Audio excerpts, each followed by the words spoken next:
Hello and welcome to the Cryptocurrency News Channel. Today we're going to talk about Vechain and Sunny Lou's AMA. A lot of stuff to cover. And by the way, this is the recap for the daily stream or the afternoon stream. And also, one thing about Cardano, the tentative date for the snapshot is the 29th. So they will get it by the end of November. And you will need your test wallet synced by the 29th to actually take a part in that staking. So 29th is the tentative date, and that was announced by Charles.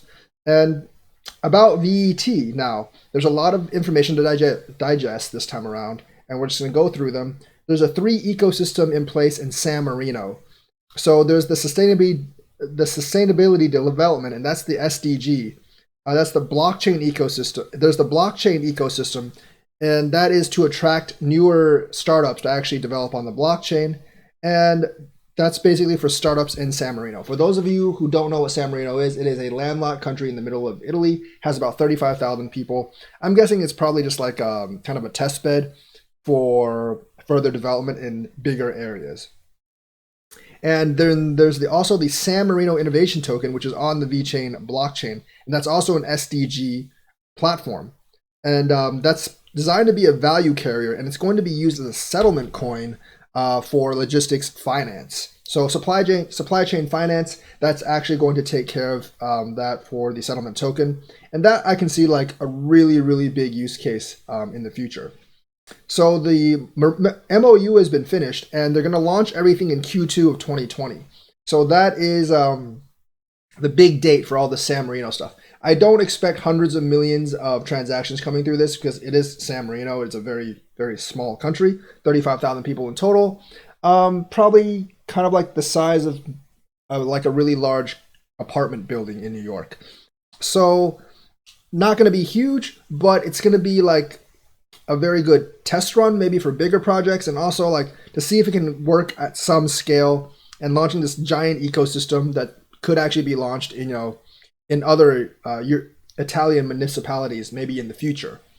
But San Marino is going to be a good test bed for it, and it can actually work out some of the kinks. And this ecosystem is pretty exciting stuff. It will actually deliver some TXs, but just not as many, I think, as people hope, because it is a very small country, but it's still a very important project. And the main challenge here is KYC AML. Obviously, if you're going to use it as a settlement token for supply chain finance, KYC AML is very important. As for food safety, they are expanding in Walmart China. Walmart China is actually opening up 500 new stores in China, and Vechain is going to be involved in all that.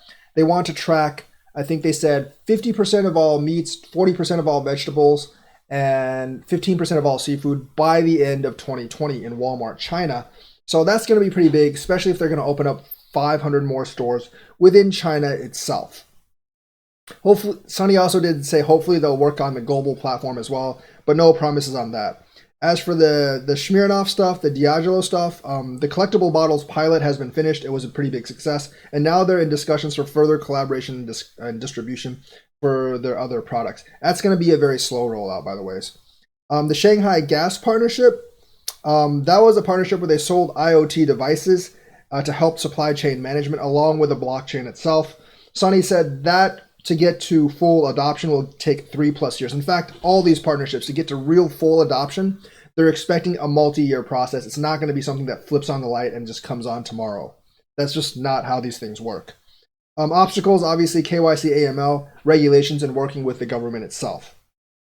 As for Vechain Toolchain, about 50% of all their enterprise customers actually use Toolchain, and there's 2 versions of it. There's the personal version, which is like the one that, us plebs use to actually develop on Vechain.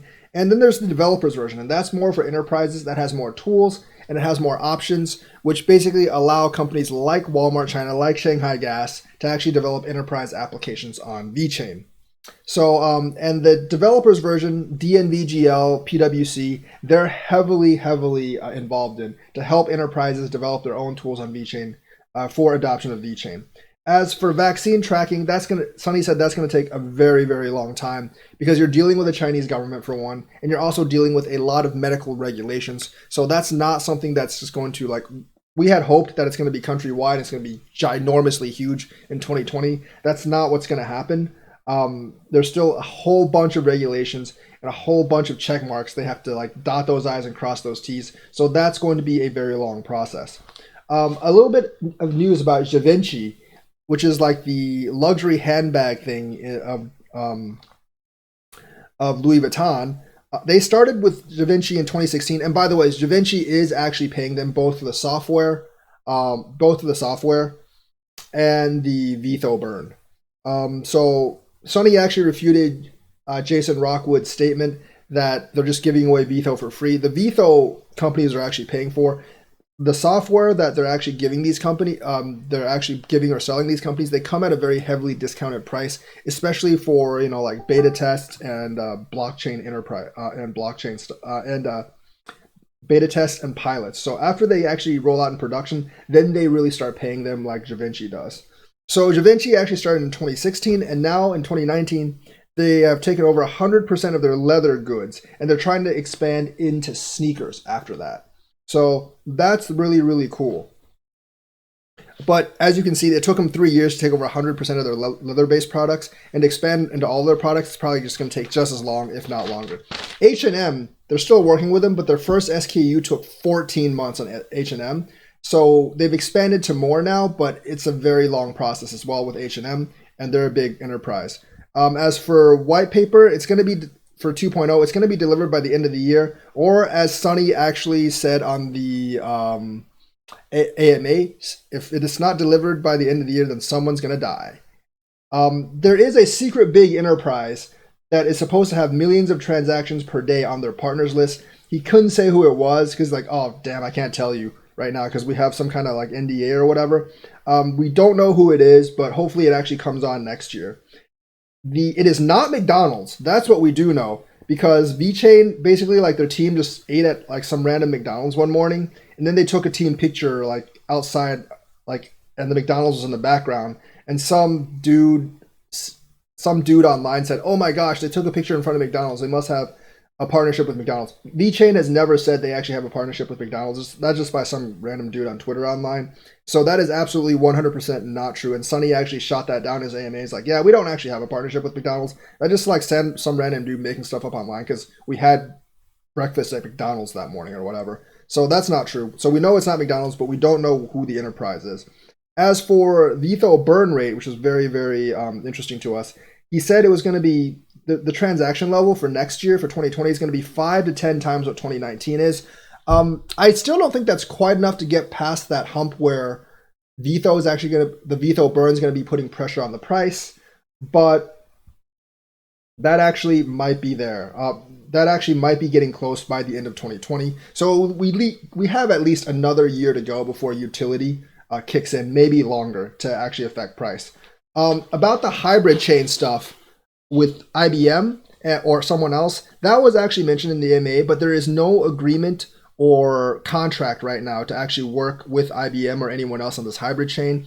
Sunny did actually mention the idea did come up on a conference call, and it wasn't Vechain that mentioned it. It was actually IBM that mentioned it on a conference call with IBM and Vechain. They mentioned that a hybrid mode would actually be very helpful to the upcoming industry, but to our knowledge that there has not been any kind of like paperwork or real discussions beyond that. It was just a conference call discussion with IBM. So nothing official there yet. And of course, Vechain in North America, it's supported a couple of startups in LA, but Jason Rockwood is still looking for opportunities to expand in North America, but there's nothing solid there yet. Most of their business is in Europe and Asia, and some in Australia as well. So that is the wrap up for Vechain. Let me know what you think. And remember, Cardano, November 29th snapshot. Thank you and have a nice day, people.